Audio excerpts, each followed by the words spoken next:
On this episode of the Oklahoma Breakdown with Ikard and Lehman, presented by First Fidelity Bank, we jump right into local college football news with a few OU football updates and a recap of the Oklahoma State-Tulsa game. In the National College Football Roundup, we discuss a few of the best games of the weekend and take a look at the Big Ten schedule that was released. We give our winners and losers of the weekend and wet the beak with Monday Night Football between the Saints and the Raiders. Then we discuss new seating policies that were released for OU games in Keepin It Local.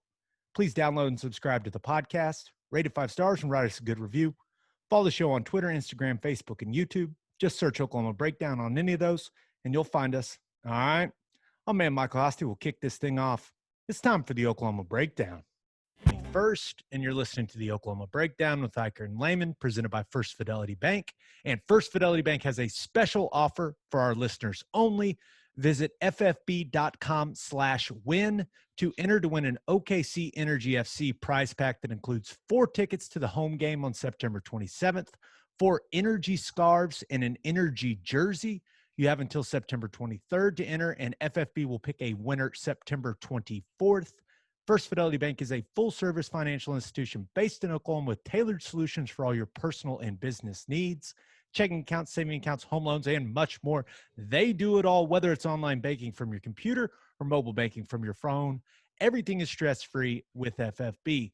Making mobile deposits, paying bills online, and moving money to different accounts could not be easier.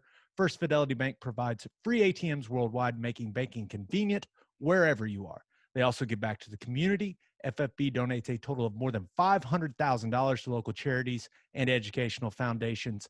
Make your life easier and go bank at First Fidelity Bank.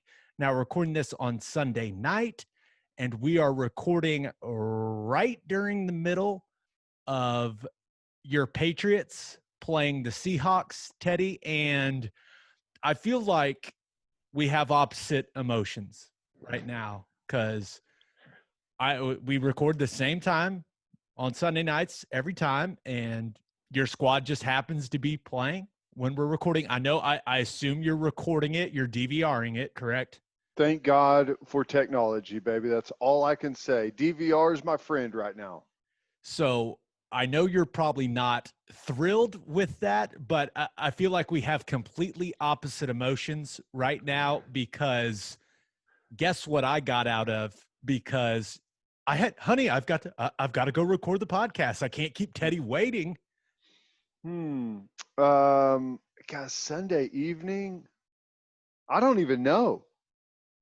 I got out of organizing the garage. Oh, God. Yeah. So huge win for me. Very unfortunate for you. But, yeah, we just got the garage, the surface, the epoxy or whatever it's called. It's really cool. It feels really good on your feet. That stuff's awesome. Yeah, it's awesome. But my wife, she was like, okay, we're organizing the garage today. And I'm like popping in and out, watching football. And she's like yelling at me, like, come here, organize this garage. And I'm like, okay. And she's still going at it. And I was like, I'm so sorry, honey. I've got to go record the podcast. I don't know what to tell you. This is when we record. Hey, let me tell you something. Anytime you have to organize any room in the house or the garage or anything, just text me and we'll have to shoot an emergency podcast. We can find something to where we've got to get something on air. Just crazy developments, honey. Crazy development. Me and Teddy, we got to do it now. I can't help you clean the bathroom. I just can't. But yeah, so I got out of organizing the garage while you're not getting to watch your squad play. So I feel like we're coming in to this episode with different mindsets, but cancels out. It's perfect. Yeah, we'll be fine. All right, let's get to the local college football news, and that is brought to you by Will and Wiley Hard Seltzer from Coop Ale Works. Guys, stop acting like you're too manly and just accept it. Hard seltzers are amazing, and there's only one hard seltzer that we drink on this podcast, and that is Will and Wiley Hard Seltzer. It's perfect for any occasion. We drink it by the pool, at the lake, and at the tailgate. It's made in Oklahoma, and it's absolutely delicious. Will and Wiley is customized for the Oklahoma lifestyle. Go find it right now in a store near you, and go follow them on social media at Will and Wiley. If you're drinking some, tag us in your social media posts to let them know. All right, let's get some, few OU notes here They're up to number 3 in the AP poll, so that's cool. I mean, you're in the top 3, right behind Bama and Clemson, so feel good about that. Now, one interesting thing about OU this weekend, they practice Saturday, they practice Sunday. We talked about Lincoln Riley doing that. Really the only option. You got to help the kids protect them from themselves. But one interesting thing, they're getting back to full strength. That's what I was told. And they had both practices in the morning also, so I loved that. And they're doing their best to get the guys that have been out back up to speed physically, but also mentally, Ted, because you know how it works. You know, things are changing within the season, even when you've only played one game and it was Missouri State. You're constantly making adjustments when it comes to schemes, personnel, how you're doing things. So you got to get those guys back up to speed, even though they've been in those Zoom meetings. But it's just it's kind of difficult when you've been away for that long. It's really difficult. There's a different mindset of whenever you've been. I mean, let's call it what it is. It's like it's vacation. Even though you don't want it, didn't request it, would rather be with the team. It's a vacation. You're off doing nothing while everyone else is putting a ton of hard work in. So there's an acclimation period coming back. I mean, some of these guys, 14 days to be out during a football season is a long, long time. A lot happens in 14 days in a football season. So, yeah, I mean, you got to get back physically. You got to get back mentally, and we talked about this in the earlier episode, but camp rules was against Missouri State, right? Everything's really basic. We're not changing anything big that we do because we should be able to go out there and win this football game. That has ended. That's not going to be the same anymore.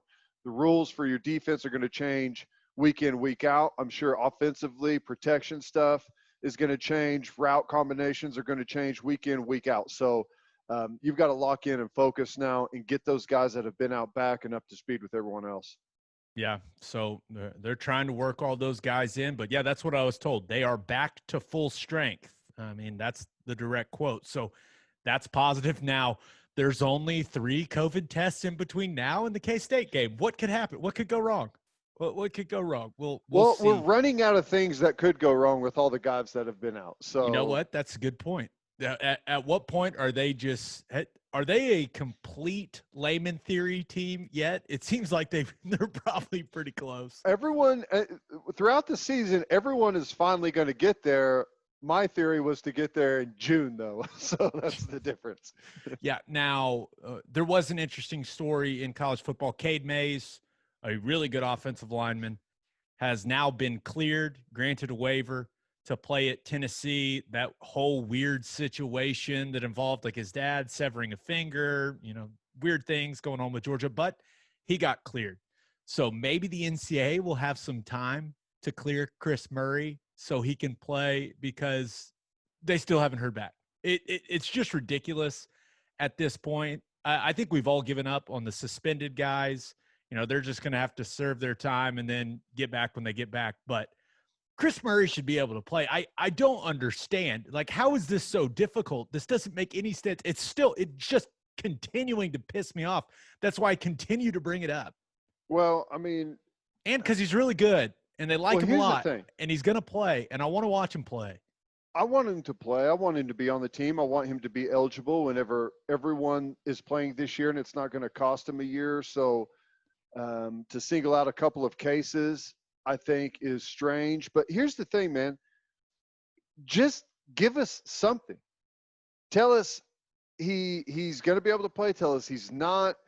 Tell us we're looking into it. Tell us the reason what's holding us up is X, Y, Z. Whenever you don't give any follow up, anything at all, it just makes everyone think that you don't care, which I think is the ultimate truth. I don't think they care.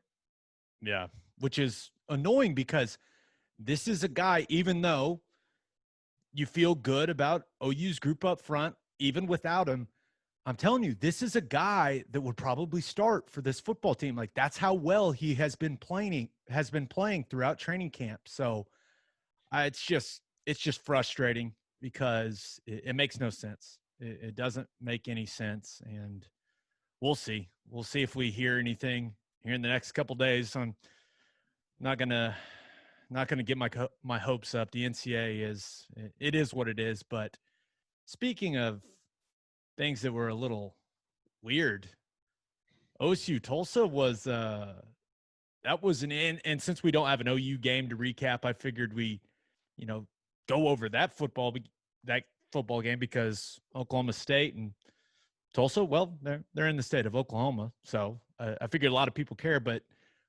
Oklahoma State with a very unimpressive 16-7 win over Tulsa. And let's talk about the Oklahoma State offense first, Ted. Spencer Sanders goes down early with the ankle, so they bring in Ethan Bullock. And the second we see that kid's face squished into that helmet, we knew he wasn't going to be any good. So they had to bring in Shane Illingworth, who hadn't practiced in 2 weeks. And he comes out there and saves the day by throwing a few jump balls to Tylan Wallace, who decided he wanted to play. And then Illingworth also looked incredibly tall out there. I think he's like 6'5", but he looked about 6'10", Ted. That guy looked like a giant. Yeah, I was kind of laughing, after the game. Illingsworth, he's a hugger, okay? He's a hugger. He went around and hugged everyone on the team, was smiling. For him to go out, he didn't expect whenever the day started to go out there and get the win at quarterback, I'm sure. So the fact that they walked out of there with the W was really good for him, but I don't think anyone else was nearly as excited as he was about that win. But, hey, he did enough to get him the W. Behind a shaky offensive line, a shaky running game. I mean, I don't know. Here's the thing, and here's why I'm not overreacting to this. This has been such a difficult preseason for everyone. You can't just look at the training camps of all these teams and assume that everyone's had an equal training camp. Take OU, for example. OU's had a couple of different guys that missed 28 days of preseason practice because of contact tracing. So every team is going through different things like this. It's not a standard training camp where everyone gets X amount of practices for full strength. Yeah, a couple of guys get banged up here and there, but teams are just doing what they can to continue to practice with big chunks of missing pieces at very long intervals, 14-day intervals. So it's been incredibly difficult. It was a terrible look for Oklahoma State, but I'm not going to overreact just yet. They've got some big issues, but I feel like they're going to bounce back, or they better. Yeah, I think they're a better team than what we saw against Tulsa. And you mentioned that O-line and that running game. I mean, that O-line, they gave up 6 sacks, several of them on a 3-man rush. I was sitting there screaming at my TV.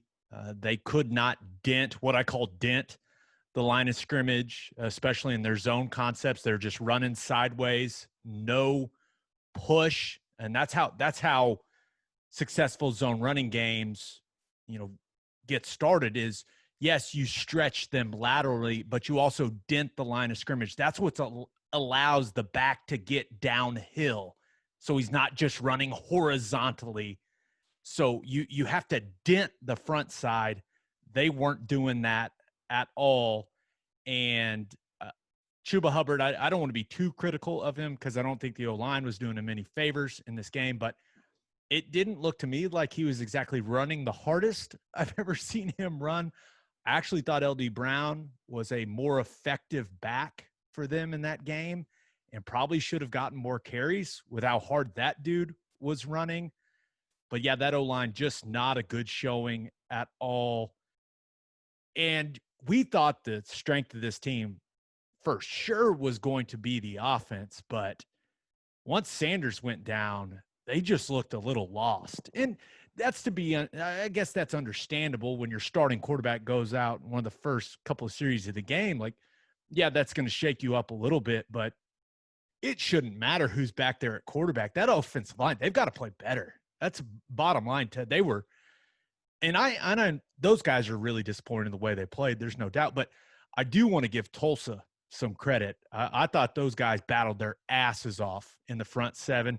I also thought those corners played about as aggressive as you can at corner, and they played with attitude. So I know that a lot of people are being very critical of Oklahoma State, but we do need to give Tulsa some props. That Zaven Collins kid, oh boy, he was making some plays. That's a big dude.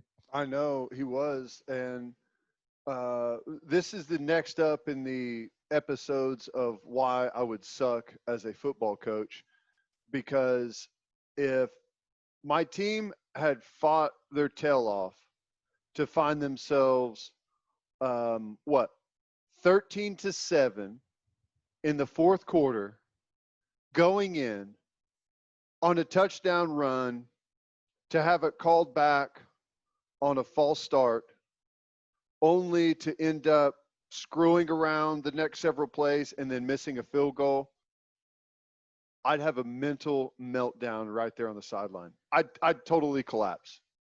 My heart would explode in my chest. There were quite a few mistakes by the Golden Hurricane in that one. So many penalties. And I feel like a lot of them were on the coaching staff getting the play in late. Like, how many times did they almost get delay of game? It was wild to watch. You know and what even I the love? Announcers, they were like, what is going on? Like, even they were like, what are they doing? I love whenever it takes 40 seconds to send in the draw play signal, right? Let's take all of the time on the clock, barely get it off to run the inside zone. I don't get that. Yeah, once again, I yelled at my TV. I have zero like emotional attachment to Oklahoma State or Tulsa, but I was very into that game as I was watching it. And I was yelling a lot. I was frustrated at a lot of things. It was a weird deal. So let me ask you this. As that game is late and it's tight and Tulsa has a chance to win it, where did you find yourself pulling? Pulling for Tulsa for the upset? Hoping that Oklahoma State pulls it off so the Big 12 doesn't look like a bunch of turds? Where were your where'd you end up pulling for? Who'd you end up pulling for down the stretch? Yeah, the latter for me. I kind of always think of games like that. Like, hey, what would be best for OU? Right? I think we all probably think that way for our TV or for our team when we're watching other teams on TV. Like, hey, what outcome would be best for my team? And Oklahoma State winning that game, even though they didn't look good, was the best outcome. So I was like, okay, this is great. This has been a close game. But yeah, when Zach Smith threw that touchdown and they called that false start, I was like, whew, okay, good. Nice sigh of relief. But yeah, I was cheering for Oklahoma State, kind of. I mean, I wouldn't have been heartbroken if they lost, don't get me wrong, but I wanted them to win. I also think they're a better football team than the way they played. Well, what'd you think about the end of the game where Gundy has basically said, okay, we're going to knee on it, take a knee. They almost like fumbled the handoff on first down. So second down, they're like, okay, let's quit screwing around here. Let's just take the knee and we'll be fine. And then Tulsa, knowing they can't win the game and no Oklahoma State's just going to knee it out, call a timeout so they can get a field goal kicked on them. Like, explain that to me. I think Phil Montgomery did some weird things. I don't know how well coached that Tulsa team is. I'm just gonna call it how I see it. Now, but if a field goal makes you down 8, okay, and it's a one-score game and there's like 10 seconds left on the clock, okay, maybe I would understand. But whenever it's still a two-score game, I have no idea what the reasoning in that is. Yeah, I'm not particularly sure. Once again, a few questionable situations from a coaching standpoint in that game, but I did like, for the most part, like what I saw from Oklahoma State's defense. Now it could have been a little more difficult if Shamari Brooks would have played. That sucks. Tore his ACL in practice. That's really unfortunate. But Zach Smith and that Tulsa offense, they aren't exactly a high-powered bunch. But anytime you hold a team to 7 and make them go over on third down conversions. That's a pretty solid performance. I have some serious concerns about Oklahoma State's defensive line, especially holding up in the run game. But there's not that much you can complain about. They won them that game, but Teddy, I know you were watching them closely. What did you see from Oklahoma State's defense? I expected against a team like Tulsa that there was going to be, maybe they'd give up a few big plays, but they would create a ton of big plays themselves. And while they were, for the most part, solid, as you mentioned, 0 for 11 on third down, I don't know. It left quite a bit to be desired for whatever reason. You know, that offensive line from Tulsa was not very good. And they got movement. They got a couple pancake blocks out there that I was shocked by, you know, but whenever they needed to, they got stops, they got off the field. And at the end of the day, that's the most important thing. Whenever you lose your quarterback early, your offense just doesn't have it, and you can hold the team to 7. That's pretty good. Yeah. I'm a little worried about Oklahoma State's defensive line when they play quality offensive lines. Yeah, I agree, 100%. I think they got a potential to get pushed around by a good offensive line. But, hey, a win's a win, right? Not the performance they wanted, but we'll see what happens with Spencer Sanders moving forward. We'll see what happens with Chuba Hubbard. I thought he might opt out at halftime of that game with the way it was going, but he didn't. I mean, that's a serious question, though. Like, for a guy that felt like early on this season he may not play this year, if the reason he really came back was to probably try and win a Heisman Trophy and to try and make a college football playoff, and they lose to Tulsa, all of those things are out the window. So I wonder what would have happened with Chuba had they lost that game. It's honestly something to think about. I suppose we'll never know, but this is probably all you need to know about the way Oklahoma State played. They fell to number 15 in the AP poll because of that performance. So not great, but hey, win's a win. Could have been better. Always can be better. Certainly should have been better, but we'll see what's up with Spencer Sanders. I expect Oklahoma State to be a better football team than what we saw. Now, we're going to do – I haven't come up with a cool name for it, Teddy, but so in this local college football segment, we're going to start taking a Twitter question from a listener. We're going to put it out there, and then we'll answer our favorite one right here. So I don't know. Is there something catchy you can think of, like the local listener question? That sounds stupid, but is there something? Can we come up with something catchy? Do you got anything catchy? I don't know that you could ever think of anything catchier than local listener question. I mean, that just hits everything right there. That's pretty good. I mean, it's pretty self-explanatory, right? But the local listener question is brought to you by Rock and Roll Tequila. Rock and Roll Tequila is the ultra premium tequila that hits all the right notes. It's won all kinds of awards for superior taste and smooth finish. To find a store that has it, visit rockandrolltequila.com or check out their Instagram, Twitter, or Facebook. This stuff is good. If you don't want to take my word for it, maybe you'll listen to this guy. This is Coach Bob Stoops. When you're a college football coach, it's important to have an eye for talent. The same holds true when choosing your tequila. When I tried Rock and Roll, I liked it so much, I decided to become a partner in this Oklahoma-owned company. Crafted in the highlands of Jalisco, Mexico, the smooth taste of Rock and Roll's triple distilled platinum, our añejo called Cristalino, and the incredible premium quality mango tequila are awesome. Our defiantly unique guitar-shaped bottles make it easy to find, and you'll love the ultra-premium quality and taste. No excuses. Make Rock and Roll your game day tequila. Tastefully rebellious, start the party with Rock and Roll. Okay, in today's local listener question, that just doesn't sound good. How about this?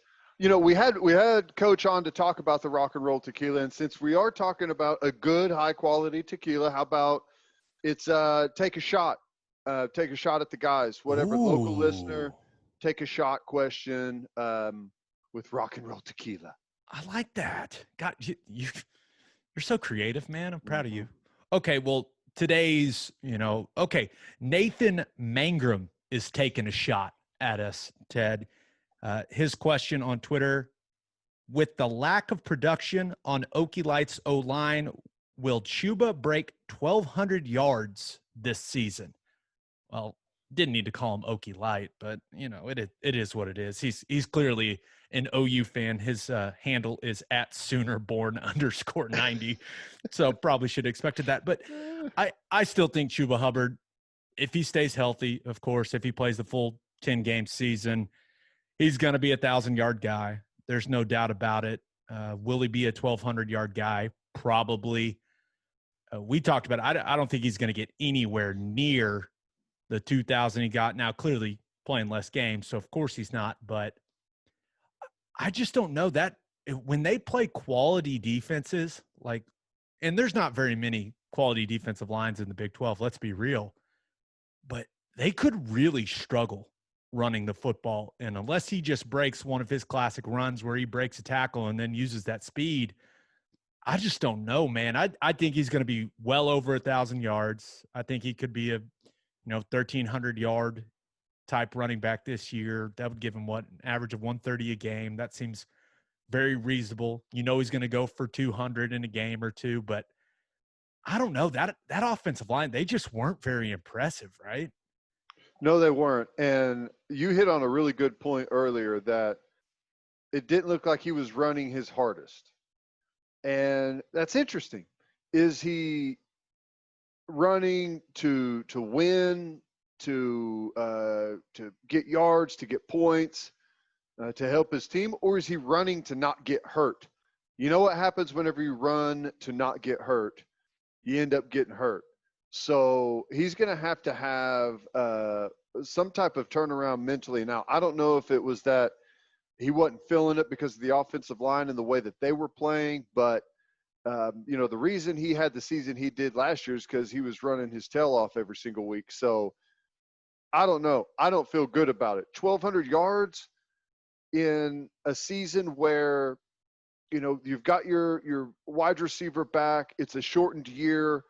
I don't know how good they are right now. I think by the end of the year, they're going to be hitting their stride. Boy, I would probably have to take the under on that. But I think the under is probably safe. That's here's a lot the thing, of yards in a 10-game season. It's a lot of yards, and I just don't know how much they're going to be willing to hand him the rock as much as they did a year ago. I mean, that's all they had last year. So they gave it to him almost 30 times against Tulsa. True. So that's true, which is on average. He had 300-something carries last year. So maybe he will, but I would go under. We'll see. We'll keep doing that. I like that. I like that question. And so on next episode, it can be a question about the OU State coming up, the game coming up. And then when we do the recaps, it'll be a question about something about the game. It'll work perfectly. I feel good about it. All right, let's move on to the National College Football Roundup. That's brought to you by Insurica. Do you own a business? If you do, you need Insurica in your life. Insurica is one of the country's largest insurance brokers with 30 offices throughout Oklahoma, Texas, and the Southwest. Insurica is able to customize programs by accessing the latest information from many insurance carriers. They compare and contrast coverage offerings and pricing in order to design a cost-effective, comprehensive program to meet your business's specific needs. Insurica's clients become best-in-class businesses by working with Insurica's team of advisors to manage risk. Purchasing insurance is only one way to protect your business. Best-in-class businesses win by avoiding a loss in the first place. If your business partners with Insurica, you'll save huge amounts of money and take back control of your total cost of risk. I'm an Insurica client, and you should be too. If your business wants to be best in class, connect with Insurica at insurica.com. That's INSURICA.com. All right, there were some really good games this weekend. Let's look at number 14 UCF, who went on the road and beat Georgia Tech 49-21. And Dylan Gabriel looks like the real deal. UCF has some serious skill talent. Now, I think Jeff Collins has Georgia Tech headed in the right direction. The future seems very bright for the freshman QB there, Jeff Sims, who looks like he was made in a lab. Oh my God, that guy is impressive physically.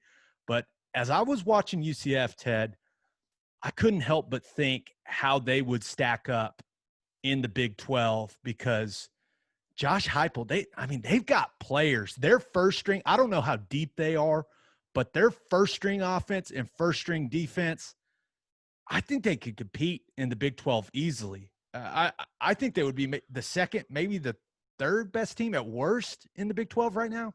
I mean, they could come into this conference today and not look out of place. And you would, like, if they came in and switched jerseys with Oklahoma State or anyone else that's been in the Big 12, they'd probably look better, and no one would be the wiser that this is a non-Power 5 football team.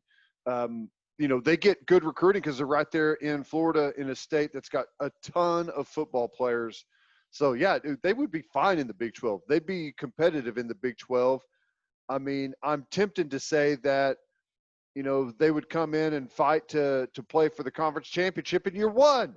But, you're right. I The agree. depth thing is an issue. But talent-wise, they don't have the talent of Oklahoma. Probably. I mean, you could say star-wise, they don't have the talent of Texas. But aside from that, they'd be the most talented team in the conference. Yeah, and I think they're really well coached. I know that, it didn't go perfectly here with Heupel, but that offense was an efficient, up-tempo machine. And Dylan Gabriel, I'm telling you right now, I know it's really high. It's really hard for a group of 5 guy to be seriously considered for the Heisman Trophy, but that dude's numbers are going to be insane this year. Don't be surprised if he's in New York City now. I assume they'll still have the Heisman ceremony. We'll see, but that dude's going to put up massive numbers, and he's only a sophomore, which is maybe the scariest part. They're going to be good. That group of wide receivers they got. How about Jalen Robinson getting out there, former Sooner, making some plays? That was cool to see. I like the way, whenever you're in a flow like they are offensively and you're an offensive coordinator, it feels like everything that you call works. I mean, that's how I feel about Lincoln most of the time, is that it doesn't matter what he would call. The players, the offensive line would block it up and make it look like it's a fantastic call. And that's kind of what it looks like with Central Florida right now. They're dialing it up. They're spreading the ball around to a bunch of different guys. They're in the zone. I thought it was shocking whenever, was it Phil Steele picked Central Florida to make it to the college football playoff? Now, I don't know that, I still think the chances for that are tiny, but I mean, a lot has to go right? Yeah. And a lot has to go. Clearly, they have to go undefeated. There's no doubt about that. But then you have to have several 2-loss, Power 5 runner-ups, right? That's how that would have to happen. Like, before the Big Ten decided to come back, it made a lot more sense. Oh, I'm 100% with you. I thought UCF had a good chance before the Big Ten, and it looks like the Pac-12 probably getting back in it too. So, yeah, I'm sure that, and that was their big game. Now they don't have just because the year is weird, they don't have another Power 5 opponent that they can beat up on and prove that they belong, but they look damn good against Georgia Tech. Now, Georgia Tech is not a great football team, even though they beat Florida State last week. Like, I think Jeff Collins is going to turn that program around for sure. But UCF, they look damn good, man. They look fast. They look big, flying around. I was impressed with what I saw. Nope, I agree 100%. So is Miami back? Is the U back? Number 17 Miami goes on the road and beats number 18 Louisville 47-34. De'Ara King looked really good. He's a lot better of a passer than a lot of people realize. And Malik Cunningham, who I guess decided he's not going by McHale anymore. He keeps going back and forth. It's very confusing. Malik, please just pick one, please. But Malik Cunningham just couldn't make enough magic happen there for Louisville. Louisville's defense looked lost going against Rhett Lashley and that Miami offense, and just so many explosive plays on offense for Miami. It was Knighton, it was Harris, it was Jordan, the tight end. It was De'Aaron King making plays, with his arm. Didn't even have to really do damage with his leg. But maybe the biggest weapon they have, Ted.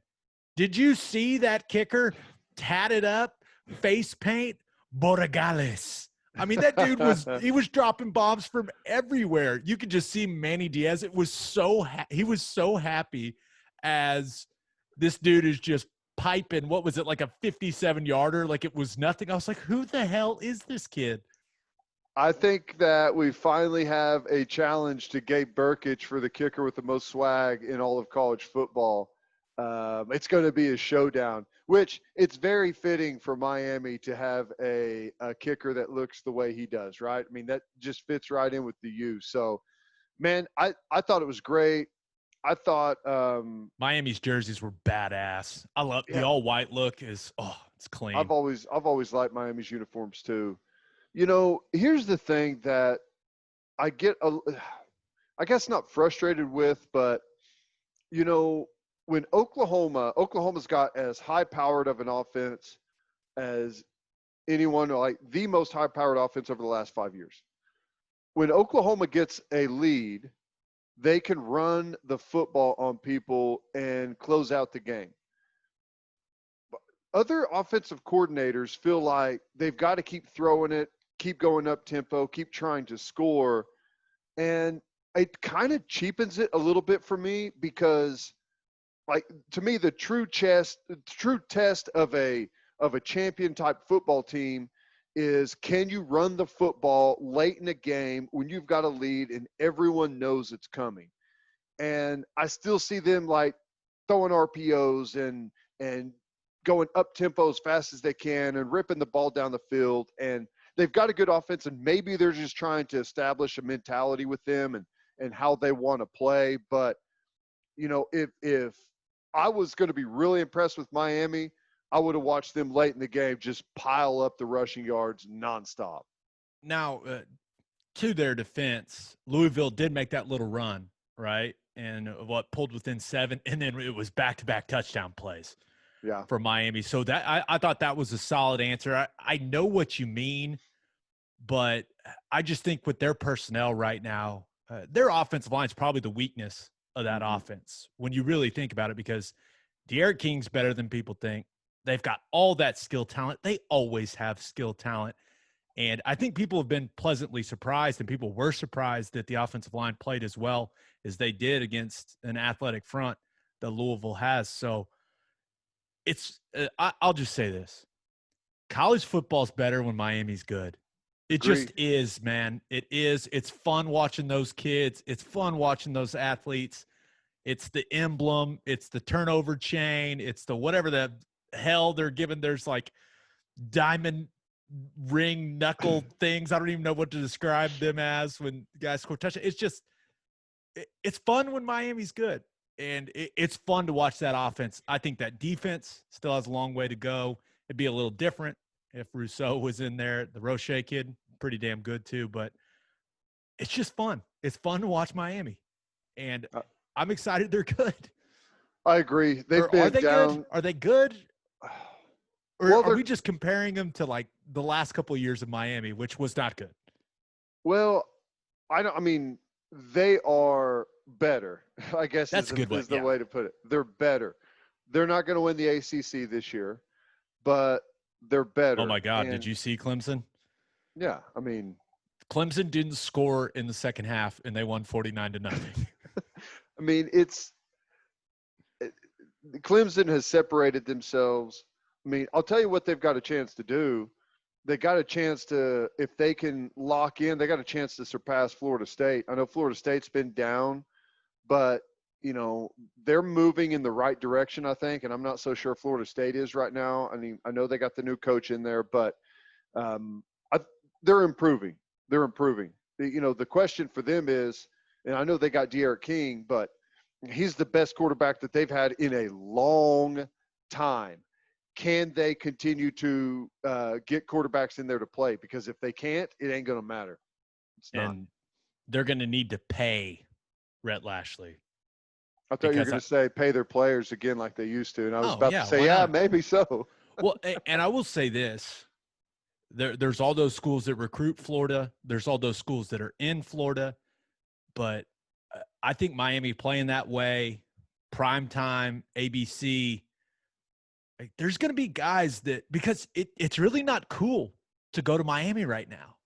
You know Which what I is mean? Like, shocking.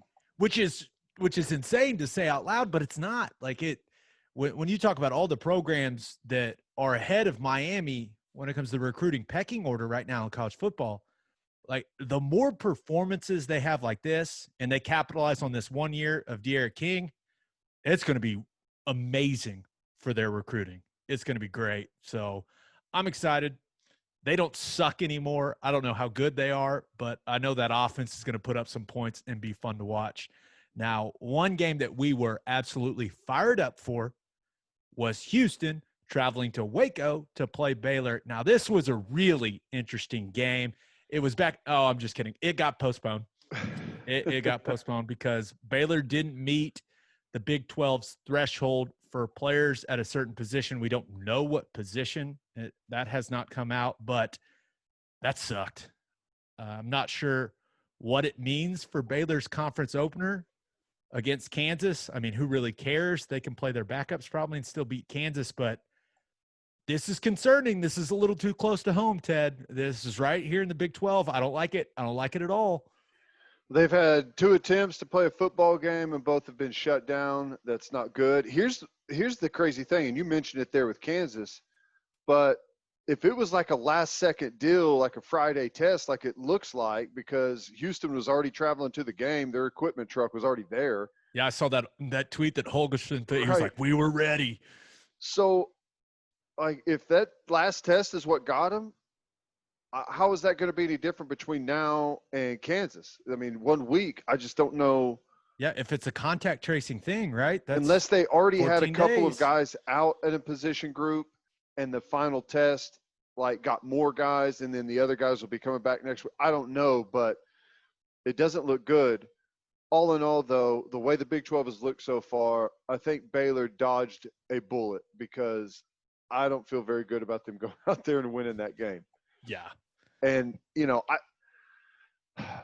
Big 12 right now, they got to get it going, man. They really do. It's not looking good, but things are appearing to look. Did Oklahoma State's dominant win over Tulsa not make you feel better? Come on, man. It didn't. But, and like all the things that have happened this, preseason or non-conference have been bad. Like, I thought TCU was going to be a really good football team until they lose Max Duggan. That was a hit, but it looks like they're going to have him back. So that's going to be awesome. That'll help them out. So as long as things keep trending in the right direction for the Big 12, I think that's a good sign. But, man, I don't feel good about it right now. Resilient heart on that Duggan kid, apparently. Nice. Thank God for technology, right? Hell yeah. Good for him. Good for him. He had some runs last year where I was like, oh, that is fun to watch. I think he's going to be a great player. He's big, he's physical, he's athletic. He can rip the ball down the field.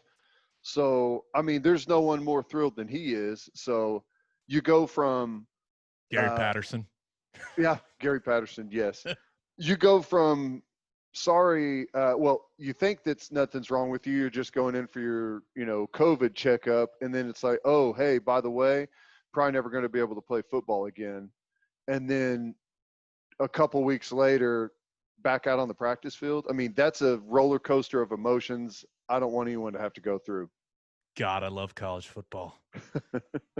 Couple pieces of college football news before we get to our segments. The Big Ten, they will resume play on October 24th. They released the schedule on Fox's Big Noon Kickoff, which I actually enjoy quite a bit. I know a lot of people love College Game Day. I love College Game Day, but the banter on Big Noon Kickoff between those guys, pretty damn good. I'm not going to lie. Urban Meyer, unbelievable on television. Didn't see it coming, but he's fantastic. But Big Ten schedule, each team playing 8 games in 8 weeks. No buys, no room for cancellations or postponements.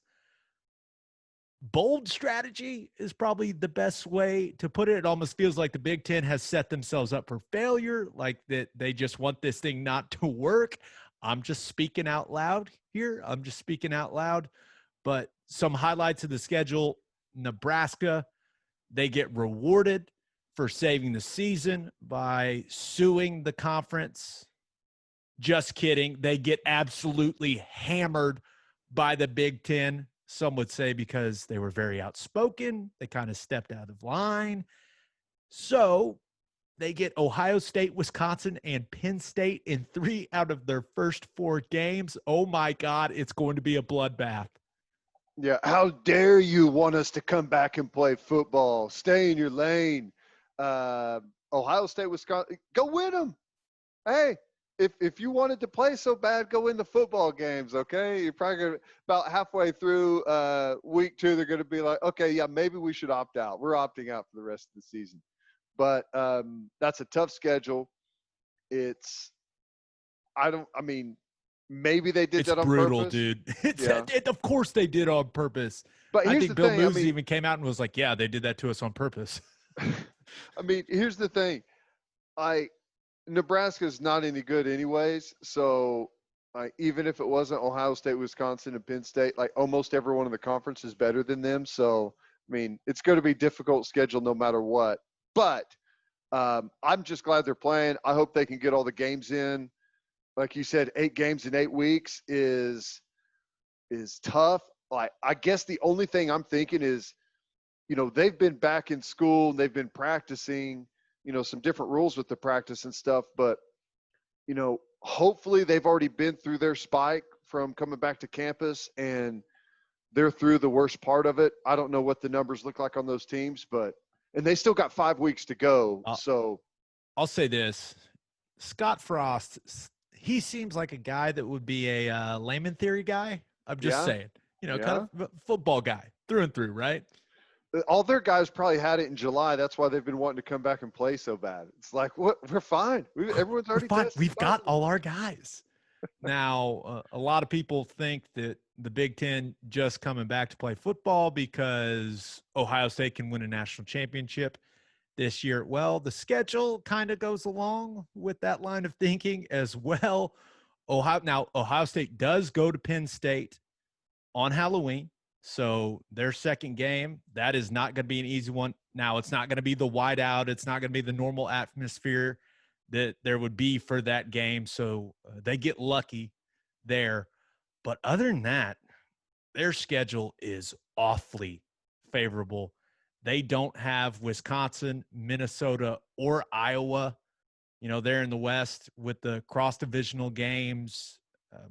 And then they've got Michigan coming to Columbus December 12th. I'm sure it'll be very warm for that football game. Oh, my God, it's going to be so cold. How weird is it to say their second game is on Halloween at Penn State? Yeah, it's really bizarre. It's bizarre, and I wonder the schedule, stacks up nicely for them. But like, how game tested are they going to be by the time the championships start to roll around? And maybe they'll be there. 8 games is plenty to get in to where you're playing your best football. Plus, they got 5 weeks of practice. I don't know exactly how that's going to go. So maybe they have a shot at it. It would feel so wrong for a national champion to have played their first game on October 24th and come out and win the thing, wouldn't it? It would be different, but hey, man, 2020. It's the world we live in. Yes. 2020. They got 2020. They got a national championship caliber team. There's a reason that Ryan did. Now, of course, the kids also want to play. It's not just because they're going to be really good. Like, college football players want to play. That's why you see guys even on the shitty teams, like, they want to play. It's something you want to do when you're a college football player. But yeah, there's a reason Ryan Day has been acting the way he's been acting over the last month or so. And hey, it happened. Now let's check in on the Big Ten's little brother, who does everything that they do. That would be known as the Pac-12. The Pac-12 appears to be eyeing a Halloween start date. Now, some of the schools, they got exceptions from their governors. You look at the state of California, you look at the state of Oregon, a lot going on, but they've got the athletic exemptions from the leadership in those states. So all signs point to the university presidents, or they call them like the CEOs or something. I don't know what the difference is. I'm not even gonna pretend I do, but They don't call them the supreme beings like they do in the Big Ten. the chancellors, the presidents and chancellors. No, yeah, it's like CEOs. I keep seeing that. I don't know the difference. I'm not gonna pretend I do, but it sounds like something's gonna get approved on Thursday. So Pac-12 only starting 1 week after the Big Ten. I mean, they're going to be in the picture. They're going to be in the mix, and this thing is going to get all kinds of weird, Teddy. It is. It's going to be really weird. So we'll have I guess the Big 12 and the ACC were the only Power 5 conferences that started football at the same time. The SEC still hasn't played. So that's just really weird that everyone's going to be starting at a different time. The SEC is going to be kicking it up here next week, which is going to be – that's going to change things. There's been very few good football games out there. The SEC comes right out of the gate with some big stuff happening, so that's going to be fun. But it is a weird feel that there's no uniformity to anything, and it's all just kind of a big hodgepodge, which – that's fine. It's just going to be a really weird, random year. Like, we're going to be halfway through our season feeling good or bad about things, and then it's like, okay, Pac-12 getting it underway this week. It's like, wait, what? We're ready to quit by now. The thing that's going to be really annoying, and you know it's going to happen, is there's going to be people that are like, you know what? The Big Ten handled this the best out of anyone. You know, they did the right thing here. It's worked out perfectly, and I'm going to want to kill every single person that says that. I'm going to be like – especially if Ohio State wins the championship, it's going to be like, look how great Ohio State handled it. They were just so fresh. They were so fresh. Everyone's going to move back and say, we should really start to look at an 8-week schedule. Just make it all happen really quickly. October 1 start date. I could see some things going very wrong in the Big Ten. Yes. There's no wiggle room. There's not. Listen, I'm excited. I'm excited, but there is part of me that, and we talked about the 21-day quarantine, contact tracing bullshit that they put in there. Like, it almost feels like they set them up to pull the plug on them. Exactly. Is it? Am I crazy? That's how it feels to me. Well, if you've got 7% of your entire team, whoever they're testing, the population, they have to stop for a week, and there's no week to make up the game. Like, right. They're playing 8 in a row, and that throws out that throws the entire whole ordeal into, like, I don't even know if they can survive one team missing 1 week. Like, that threatens everything. This would end. I know that I have been rather critical of the Big Ten. And it's because the people that run those universities, they think they're better than us. They do. They don't hide the fact that they think they're better than us. And if you could ask those chancellors and presidents, like, would you be mad if it doesn't work out and it gets canceled and everything just comes toppling down? I guarantee you several of them would be like, no. It would just prove that we were right in the first place. Yeah, we're actually rooting for everyone to get sick is what we want, to show that we were right.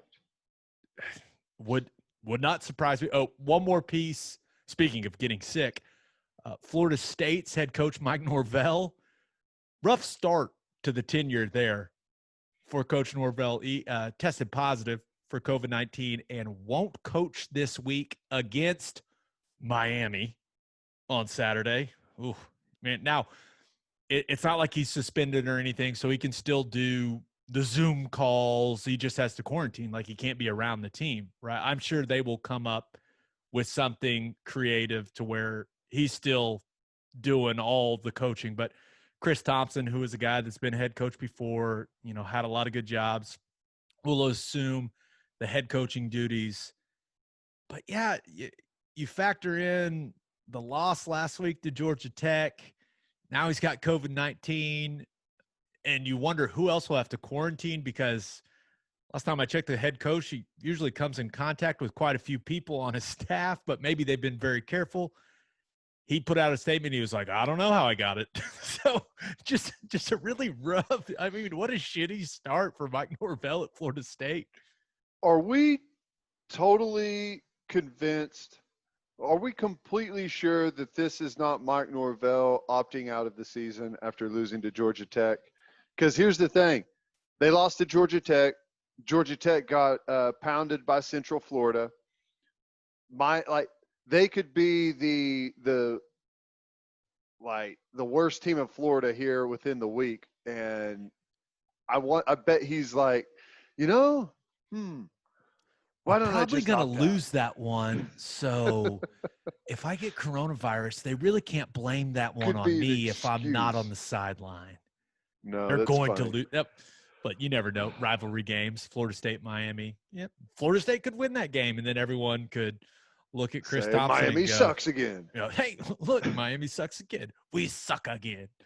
I don't know, but rough start for old Mike Norvell. All I right, feel Ted, bad for him. Yeah, I feel bad for him. He's going to feel even worse when he watches his team get their ass kicked on Saturday. We should have known, though, honestly. It should have been a red flag. I mean, it was a red flag, but we should have thought more of it whenever he came out and made a statement about how he talked to every single guy on his team personally about what was going on in the country. And then they're like, wait a second. No, you didn't, dude. Then his No. star player, Marvin Wilson, was like, that didn't happen, nerd. Yeah, that was a red flag. Oh, and we kind of not even to mention, remember, he had a player come out being like, hey, they are not telling us the truth about our COVID results. And we all are like, wait, what? So it's been a rough start. Rough start for old Mike Norvell. All right, Ted, let's move on to our segments. Let's start with our winners and losers of the weekend. And Teddy's winners and losers are brought to you by Advanced Weight Loss Clinic of Sand Springs. They'll help you execute a realistic and achievable weight loss plan designed for you and only you. They've got all kinds of treatments for men and women. They're licensed and trained experts combine diet and exercise with hormone therapies to maximize your results. If you're struggling with low libido, low energy, Advanced Weight Loss Clinic of Sand Springs can help with that too. They also offer Botox and fillers. To get on the path to losing weight, call 918-241-LOSE or visit their Facebook page.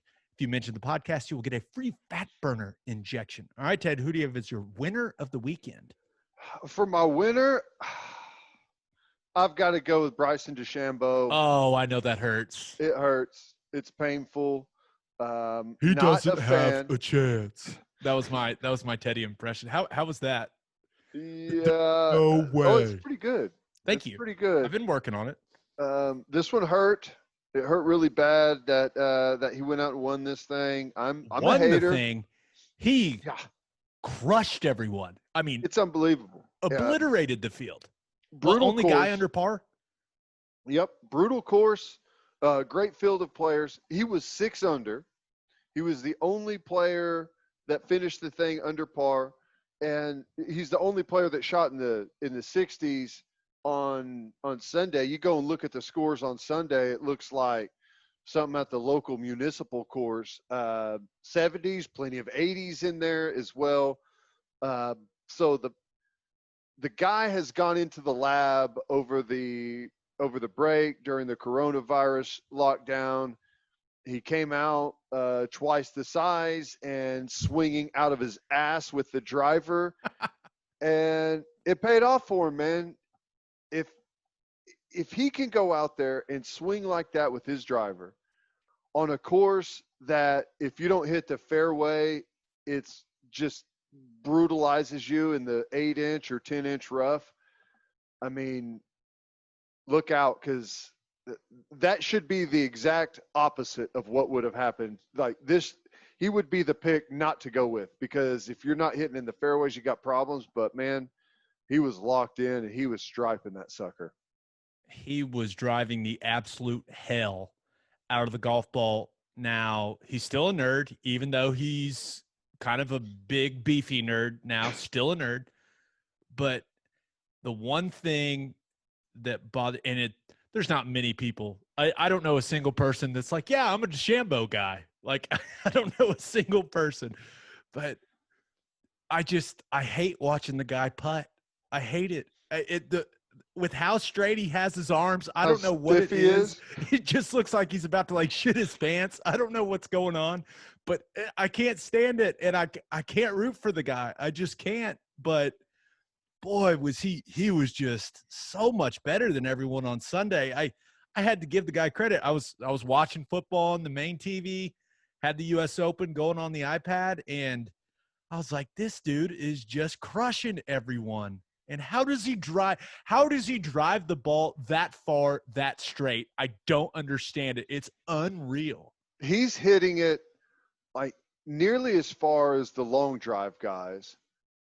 And they barely get it on the grid like 2 out of 10 shots. And he's threading the needle on a US Open fairway that's like 19 paces wide. It's amazing, man. It really is.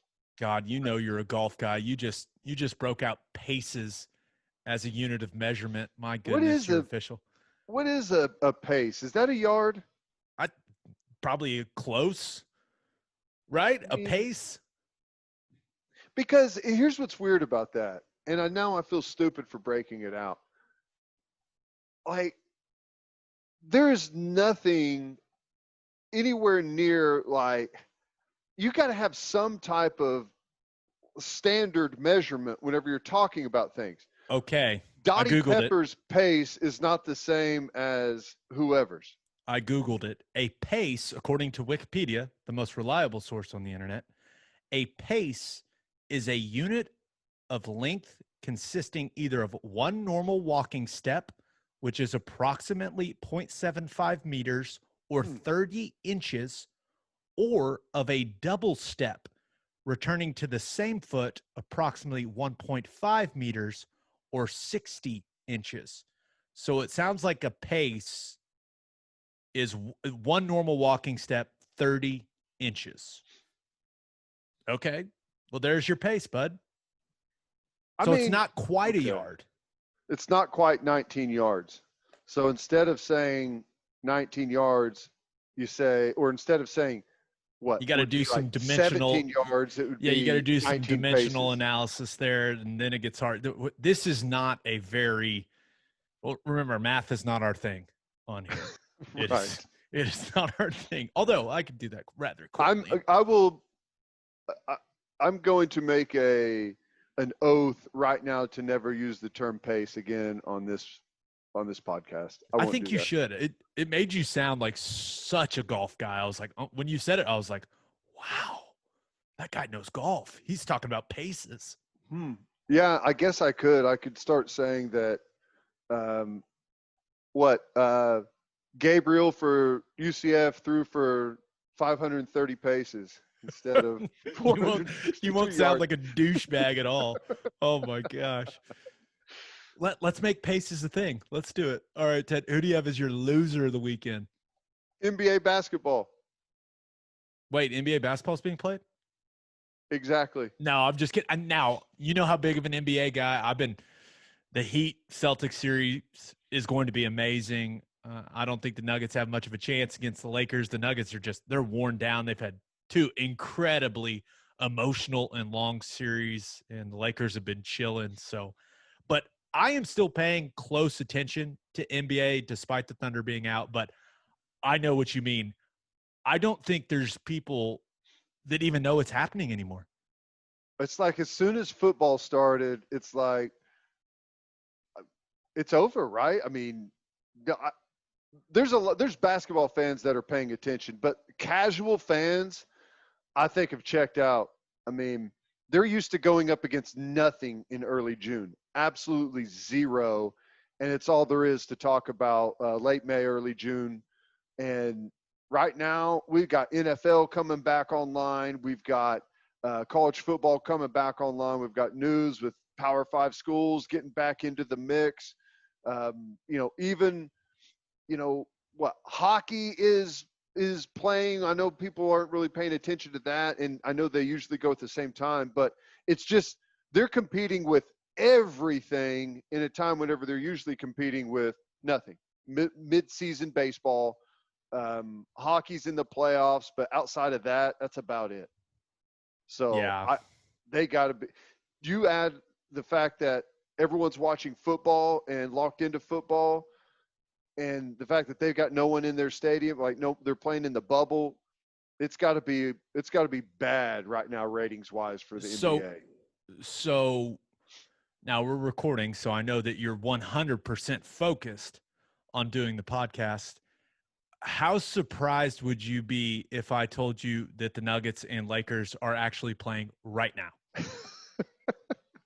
And that it is 103-102 with 20 seconds left to go in the game. Oh, wow. How about that? Yeah. I mean, maybe someone will watch it in between plays of the Sunday night football game. I looked at it the other night. I flipped it over, and it was like I was across the room. I couldn't see the score. I was like, wait a second. Does that say like 120-80 or something like that? I was like, on to the next thing. Click. Yeah, I think everyone just assumes that the Lakers are going to win the whole thing. But watch out for Miami, man. And I think it's going to be an absolute thriller of a series between the Heat and the Celtics. So much young talent in that series is ridiculous. So fun to watch. But yeah, football is king, my friend. It is as king. It should be. As it should be. It's the best game on the planet Earth. Now, I'll do my winners and losers, and they are brought to you by Sound Advice. A lot of us are watching our favorite football teams from home this year, which is why you need to get ready for game day with a home theater system from our friends at Sound Advice. Sound Advice can customize your home entertainment system indoors or outdoors. Sound Advice did the Wi-Fi network and all the audio visual at my new house, and it is awesome. They hide all the wires and the cable boxes, so it looks great, and I can control every TV in my house from my phone, and my internet has been flawless. For the best home theater systems in the Oklahoma City area, call Sound Advice at 405-549-3880 or visit soundadviceokc.com. All right, Ted, my winner of the weekend, I almost went with Harrison Butker for, I don't know, what was it, like 3 game-winning field goals he kicked there for the Chiefs. I don't know, there was timeouts, there was a false start. He just kept drilling them from forever away, and it would have been good from like 70, but I know how you feel about kickers. Mm-hmm. So Anthony Davis just hit a game winner. Okay. Lakers win. We're done. Run off. It's over. Lakers win. Lakers win. Lakers go up 2-0. Now, so I didn't go with Butker because I didn't want you to get mad at kickers. So I'm going with the Dallas Cowboys.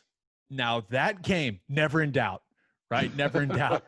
The Cowboys go down 20-0 in the first quarter. Zeke Elliott is fumbling all over the place. They mess up a fake punt that should have been an easy conversion, but they had the Falcons right where they wanted them, Ted. Dak was fantastic in this one. He really was. Threw for 450, had 3 rushing touchdowns, played from the pocket, even though his offensive line, boy, they got issues right now up front. But I just can't avoid it. The hero was Greg the Leg. It was the kicker, Teddy. Big offseason sign by them, bringing in the leg. That was great. Now, I got to tell you, the best thing in all of sports for me is rooting against the Dallas Cowboys. It's been the greatest experience ever. It never, ever, ever is lame. It's fantastic. I'm with you. I feel a certain way about the Cowboys. It goes back to them calling me, telling me they were going to draft me, and then not drafting me, which was not very fun. Cold-blooded. Not very fun at all. So I have been very, very bitter and openly bitter about the Cowboys. I enjoy watching them lose. That all changed when Blake Bell signed with the Cowboys. I know. So now it's like I'm rooting for my best friend to do well. I want his team to do well. I can put aside Like, hopefully he's only there for a year. Hopefully he signs a big deal after this one, but I can put away that stuff just for 1 year, just to support Blake. I can go back to hating the Cowboys once he moves on. So yeah, I know, I get it. I am not a Cowboys guy. I'm not. So Right. I understand, but Greg Zuerlein with possibly the best onside kick of all time. What were they at? Teddy, you always talk about how special teams fuck ups drive you insane. Yep. What was Atlanta doing? They just watched it go past 10 yards and watched the Cowboy jump on it. Like, what was that? Credit to Zuerlein. That was awesome, right? It's just spinning. What were they doing? I don't know. They don't know the rules, I guess. I don't know what's going on there. It's fascinating. That as a special teams watcher, something like that is really bad. It's not as bad as whenever guys fail to down the ball inside the 5 whenever it goes in for a touchback. That's the worst for me. But they've basically made it impossible to recover an onside kick these days with all the rules that they've changed and how you have to line up for it. You can't overload anymore. So they've made it as easy as they can for you.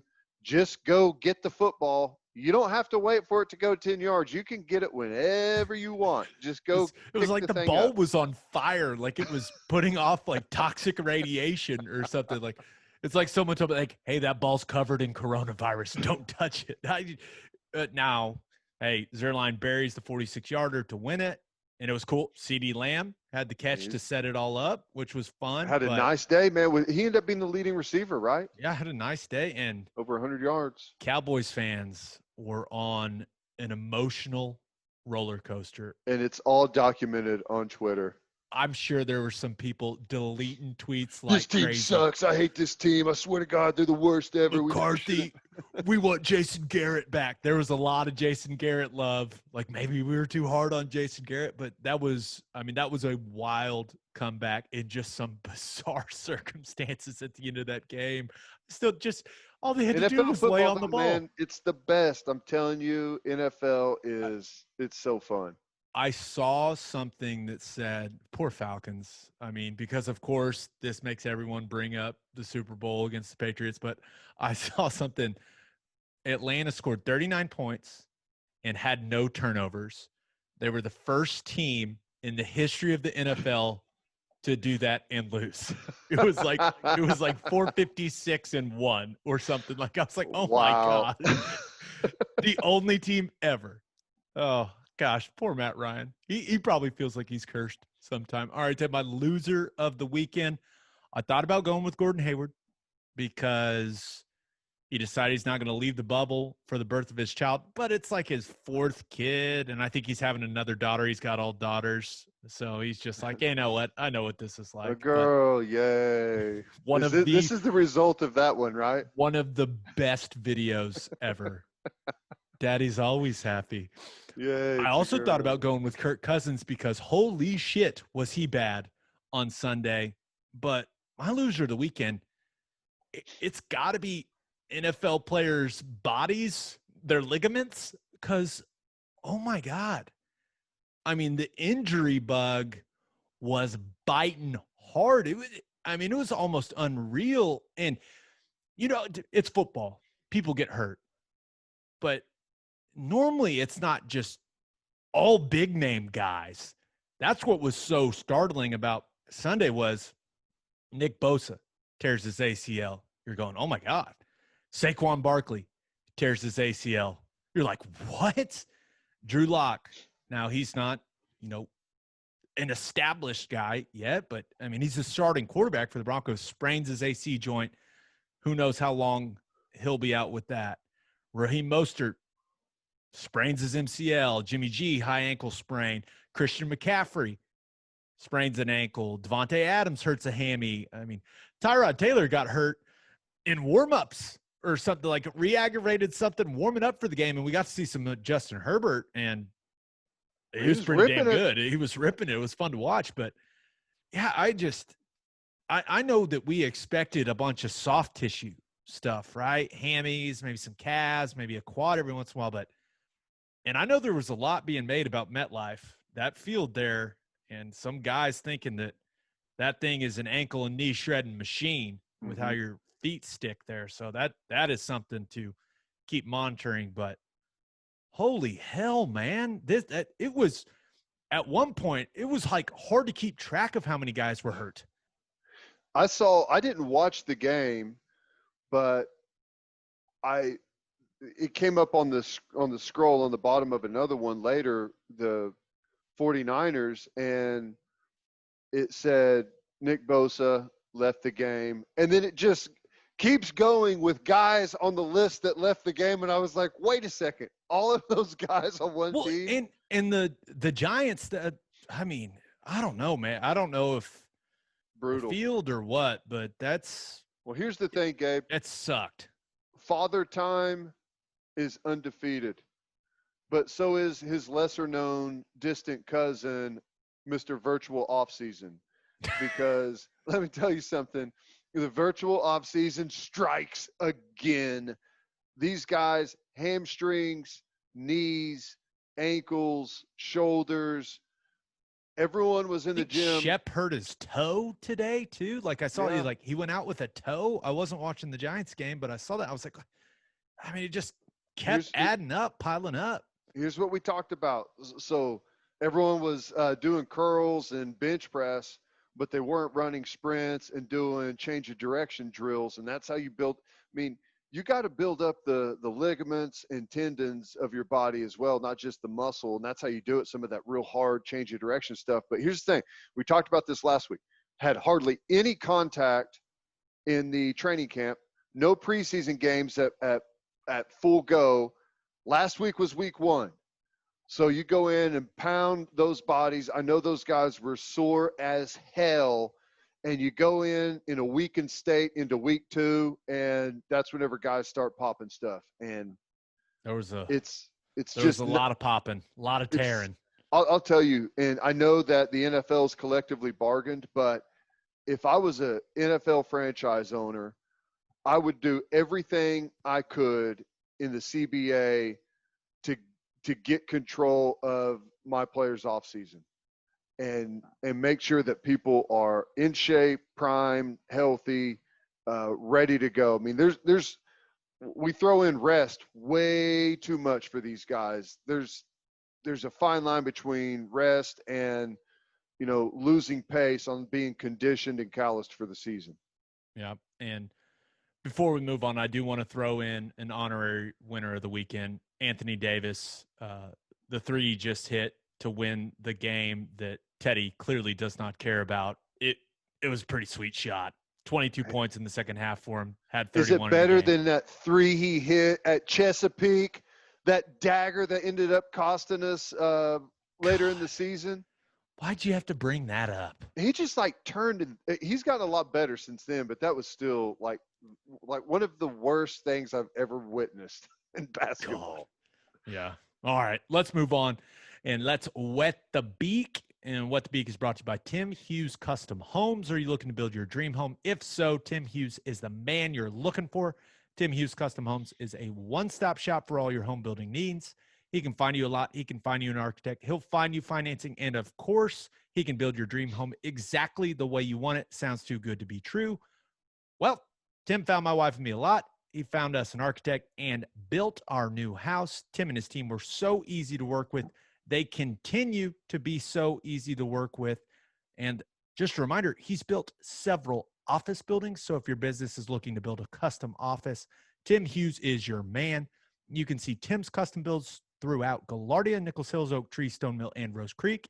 It is a great time to build the house of your dreams.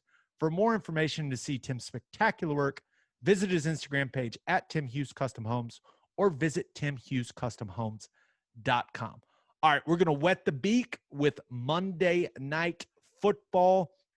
The Saints will be traveling to Las Vegas to take on the Las Vegas Raiders, which is still pretty weird to say, but it will be the debut of Allegiant Stadium out there in the desert. Now, no fans, So probably not what the Raiders or the NFL wanted for the stadium's debut, but I'm sure it'll still be cool. Old buddy Sean Payton and John Gruden will be going at it for the first time in a while. And there's a lot of angles to look at this game from. We can talk about Drew Brees versus Derek Carr, but it does seem like that this game could just come down to whether or not the Raiders can run it effectively against that Saints defensive front, which I think Cam Jordan is the best defensive end in the game. I've said that for a couple of years now, ever since I was teammates with him. The guy can play the run, and he absolutely gets after the passer. But I think we'll see a big dose of Josh Jacobs in this game. We'll try to put Derek Carr in good situations. It doesn't help that it looks like Trent Brown, the mountain of a man that plays offensive tackle for the Raiders, looks like he's going to be out for this one. Michael Thomas also going to be out with the ankle for the Saints. So that certainly changes things. But if there were fans, I would like the Raiders a little more. But this is one of those things where I think no fans, it actually does kind of matter. I just think the Saints are the better football team right now. So the Saints are a 5.5-point favorite, and I like them winning by 7. So give me the Saints to cover the 5.5. I think it's going to be a one-touchdown win for Drew Brees and Alvin Kamara and the Saints. Yep. I'm with you 100%. Lay the points. I think they may Which win. means that the Raiders are going to win by 20. Got it. Okay, perfect. I think the Saints are the better football team. They do have a couple of injuries that could be a big part of the game, but I think they're an all-around solid football team. I think they're going to run the ball well.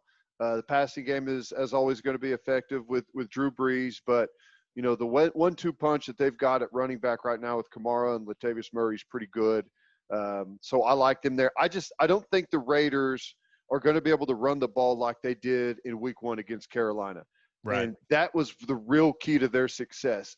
Derek Carr, in my opinion, is totally average.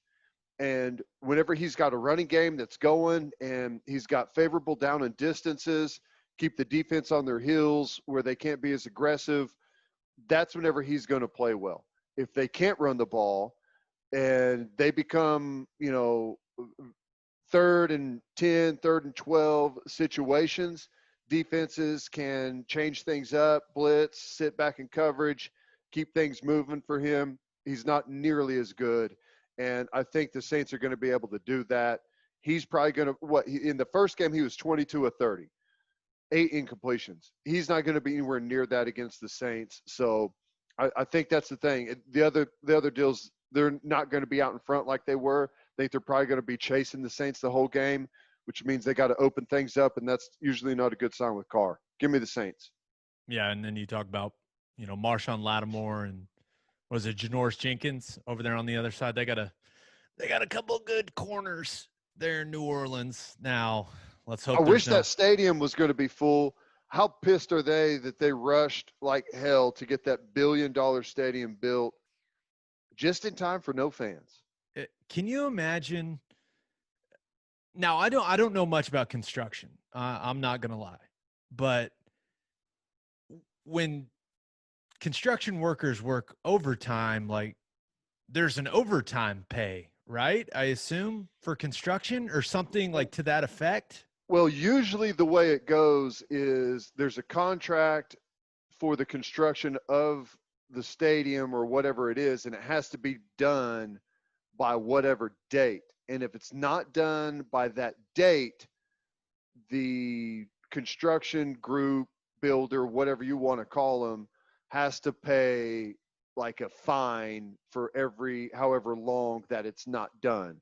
So usually they start off with a standard pace, and as it always does, things devolve and it turns into a rat race at the end where you got to have crews working overtime. And yeah, they have to pay overtime, but Ooh. I mean, it's built in for them. Right. You know? I got you. Yeah. Once again, I don't know anything about construction. And so someone please chime in the comments and tell me how stupid that was and how wrong that is. And I know Teddy, nothing about you're an idiot. Neither of you know anything about construction. But yeah, I assume I know one thing. It cost a shit ton of money to build that stadium, and they thought they were going to have fans. They thought they were going to have fans, and they're not. But I think I like the matchup. You know, one thing it is going to be a great uniform game. There's no doubt about that. There's nothing better in football than a black uniform. I'm telling you, it's awesome.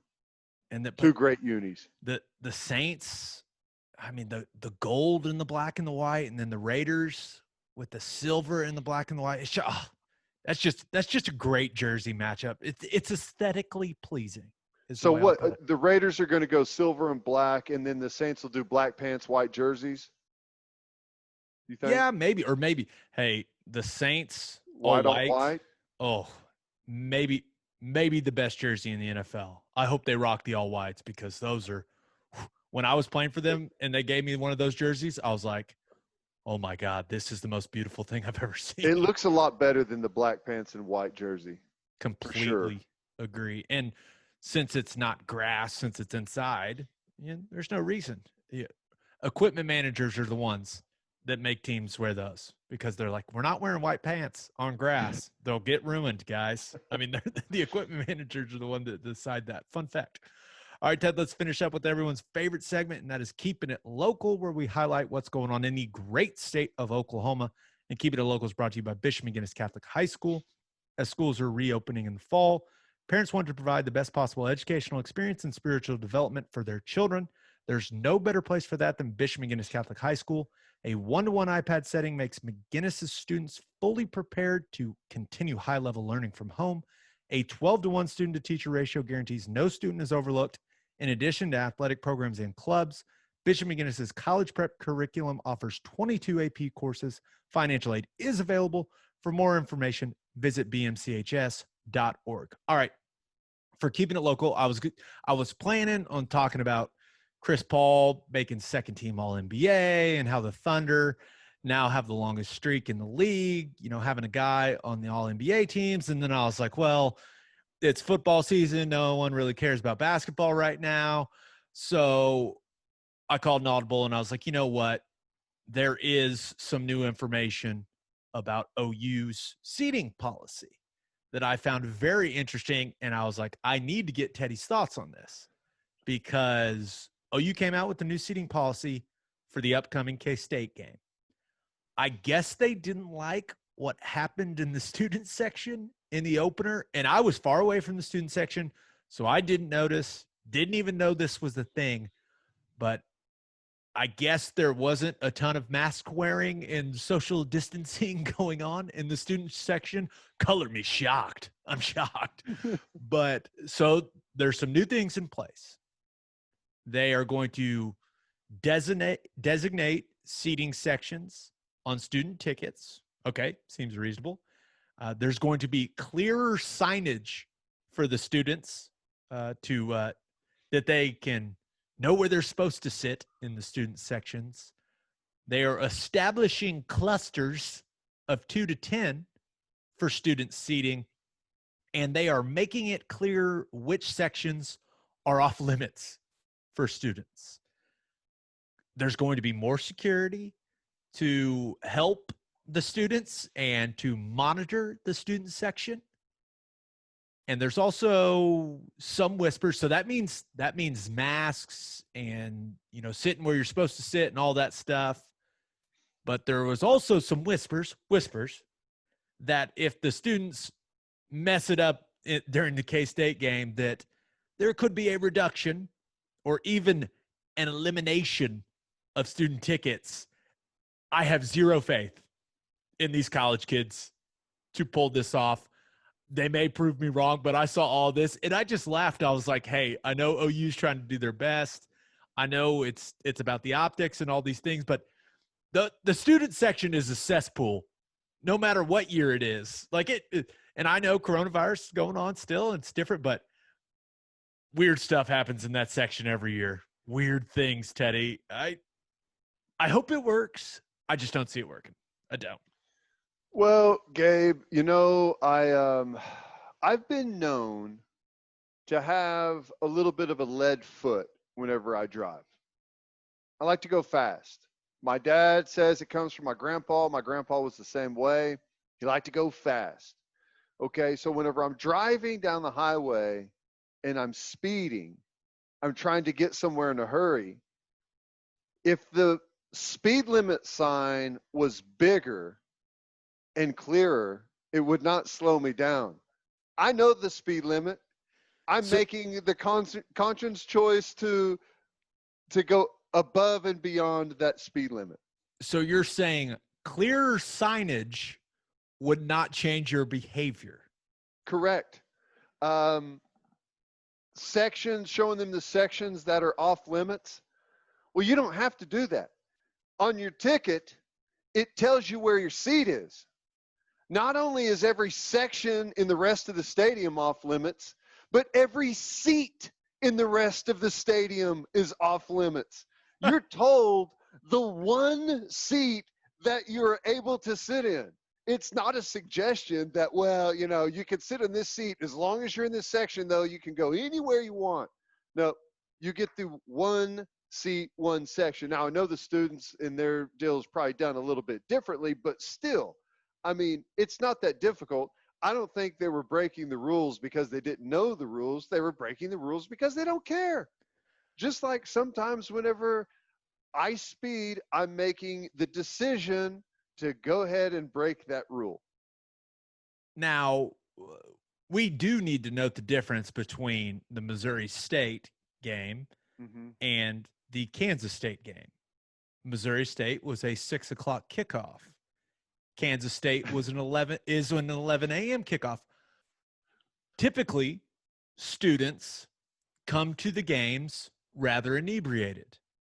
And when you have an extra 7 hours to get lubed up, maybe you don't have all of your wits about you. Maybe you're not making the wisest decisions. Maybe you can't read the clear signage, Ted. Maybe you're seeing. Good point. That's a fair point. Maybe it's a little blurry, or maybe you just don't care. Maybe you didn't notice it, right? So here's the thing, though. Maybe at the end of the day, I mean, if they take away the student tickets, I don't think anyone's going to be upset other than a couple of students, because they're probably going to sell those seats to people that are wanting to get in the game right now because it's limited capacity. That's true. That's true. Maybe this is their master plan all along. Hire some students to go in there and sabotage the whole thing. I need you to not wear a mask and tell everyone to just sit next to each other. Sabotage. Saboteur. I don't know. OU's doing their best, right? I guess that's the bottom line. And I do know one thing about drunk college students, or maybe things have changed since I was in college, but if you tell a drunk college student not to do something, it tends to make them want to do it. I'm just saying. Well, so this is funny. You didn't watch, so where you were sitting, or I guess you guys were outside whenever this happened at FanFest. So they open up the stadium for the students to come in. So they've moved the student section, right? Which this goes against everything that I just said, but it's still funny. I guess it's all the way down in the northeast corner now. And it used to be kind of right behind the visitors bench. Which so is all exactly the kids, where you want a student section. Right. All the kids like pour in and they all run in to where the normal student section is. And they all get in there. And there's not a whole bunch of them, but they're all sitting there. Then someone has to come and like point it like, no, it's down. So then they all like mosey over to another section. And then they're like, no. Yeah, keep going. It's keep all going the way down to the corner. In the corner. No. The worst seat in the stadium. That's where you guys are. It took them a half hour to get everyone to just slowly like migrate over to each section. Is pretty funny. Well, they are going to have clearer signage to go sit in their clusters.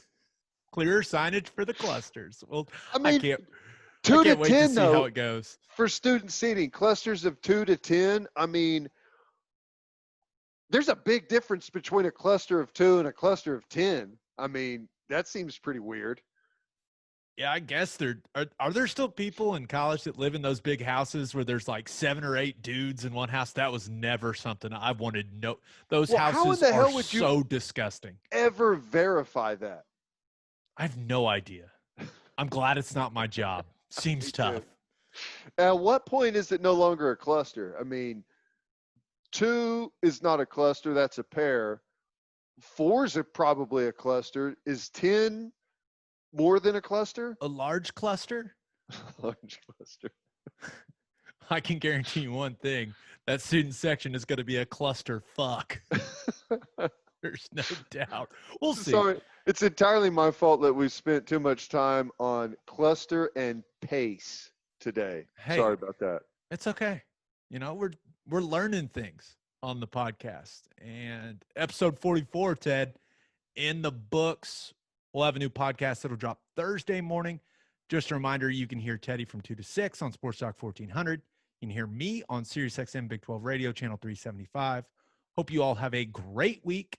Until next time, we appreciate y'all for listening, and do what you always do, Oklahoma.